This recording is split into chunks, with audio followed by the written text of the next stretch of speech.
NEET தேர்வு முறை அகற்றப்பட வேண்டும் என்றும் தமிழ்நாடு சட்டமன்ற பேரவை ஒருமனதாக நிறைவேற்றி அனுப்பிய நீட் விலக்கு சட்ட முன்வடிவுக்கு ஒன்றிய அரசு உடனடியாக ஒப்புதல் அளிக்க வேண்டும் எனவும் சட்டப்பேரவையில் முதலமைச்சர் ஸ்டாலின் தெரிவித்தார்.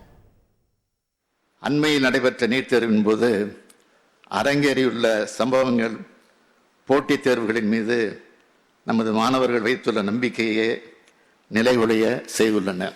பல ஆண்டு காலமாக நீட் தேர்வுக்கு எதிராக தமிழ்நாடும் தமிழ்நாட்டு மக்களும் தனியே போர் தொடுத்து வந்த நிலையில் நீட் தேர்வின் உண்மையான பலநிலை உணர்ந்து பல்வேறு மாநிலங்களிலும் இதற்கு எதிரான எதிர்ப்பு கிளம்பி வருகிறது. தமிழ்நாட்டின் குரல் இன்று இந்தியாவின் குரலாக நாடு முழுவதும் எதிரொலிப்பதை அண்மை நிகழ்வுகள் காட்டுகின்றன. கிராமப்புற ஏழை எளிய மாணவர்களின் மருத்துவக் கல்வி வாய்ப்புகளை கடுமையாக பாதிக்கும் வகையில் பள்ளி கல்வியை அவசியமற்றதாக்கும் வகையில் மாநில மருத்துவக் கல்லூரிகளில் மாணவர்களை சேர்க்கும் உரிமையை மாநில அரசுகளிடமிருந்து பறிக்கும் வகையிலும் அமைந்துள்ளன. நீட் தேர்வு முறை அகற்றப்பட வேண்டும்.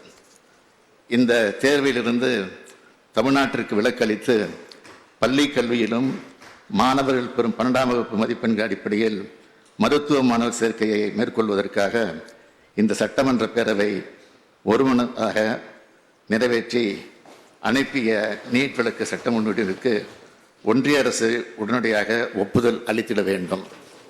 தொடர்ந்து பல முறைகேடுகளுக்கு வழிவகுத்து வரும் இந்த தேர்வு முறையை பல்வேறு மாநிலங்களுக்கு தற்போது எதிர்த்து வரும் நிலையிலும் தேசிய அளவில் நீட் தேர்வு முறை கைவிடப்படும் வகையில் தேசிய மருத்துவ ஆணைய சட்டத்தில் தேவைப்படும் திருத்தங்களை ஒன்றிய அரசு மேற்கொள்ள வேண்டும் என தமிழ்நாடு சட்டமன்ற பேரவை ஒருமனதாக வலியுறுத்துகிறது. நிச்சயமாக நீட் ஒழிப்புக்கான அத்தனை நடவடிக்கைகளையும் தமிழக அரசு எடுக்கும் என்ற உறுதியை இந்த தீர்மானத்தின் மூலமாக தெரிவித்து இதை ஒருமனதாக நீங்கள் நிறைவேற்றி தர வேண்டும் என்று. நீட் தேர்வு விலக்கு சட்ட முன்வடிவுக்கு ஒன்றிய அரசு உடனடியாக ஒப்புதல் அளிக்க கோரியும் நீட் தேர்வை ரத்து செய்யும் வகையில் தேசிய மருத்துவ ஆணைய சட்டத்தில் திருத்தங்களை மேற்கொள்ள வலியுறுத்தியும் தமிழ்நாடு சட்டப்பேரவையில் முதலமைச்சர் ஸ்டாலின் கொண்டு வந்த தனி தீர்மானம் ஒருமனதாக நிறைவேற்றியது.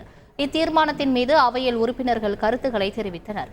இந்நிலையில் நீட் தேர்வுக்கு எதிராக முதலமைச்சர் கொண்டு வந்த தனி தீர்மானம் ஒருமனதாக நிறைவேறியதாக சட்டப்பேரவைத் தலைவர் அப்பாவு தெரிவித்தார்.